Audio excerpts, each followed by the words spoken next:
Jokowi tutup kemungkinan damai. Kasus ijazah palsu berlanjut ke persidangan.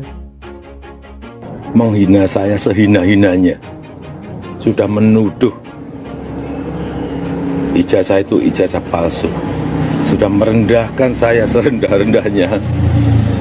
Ya nanti dibuktikan lewat proses hukum. Clear aja kalau saya katakan memang software bisa salah, peneliti bisa salah, tapi kami tidak boleh bohong. Tidak ada peraturan perundangan apapun ya, kalau sudah pengacaranya hadir, prinsipal harus hadir, bukan berarti tidak boleh.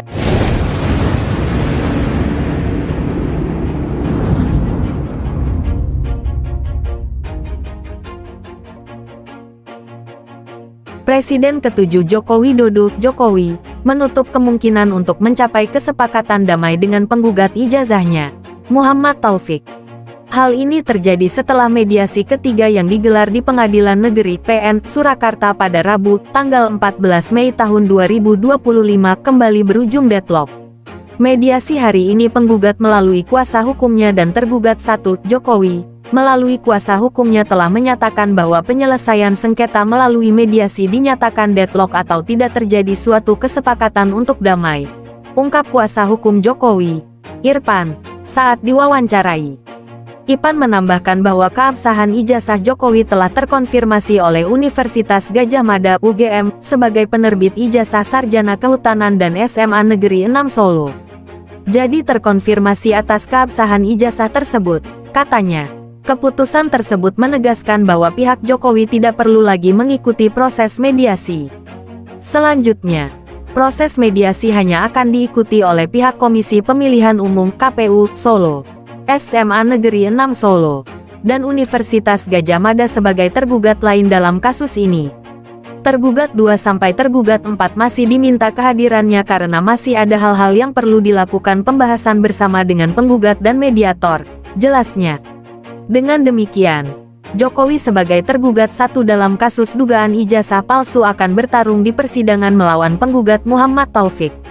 Untuk kepentingan tergugat 1 sesuai dengan tuntutan, kami tidak pernah mau memenuhi. Bahkan kami akan diberi kesempatan secara leluasa di dalam persidangan pemeriksaan pokok perkara supaya penggugat ini mampu membuktikan dari gugatannya yang menduga ijazah Jokowi palsu, jelas Irfan.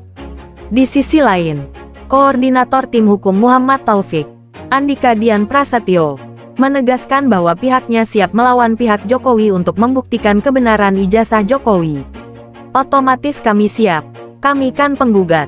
Kami rekaman ajakan dan hasutan kepada warga negara lain untuk melakukan tindakan, serta membawa saksi untuk dimintai keterangan.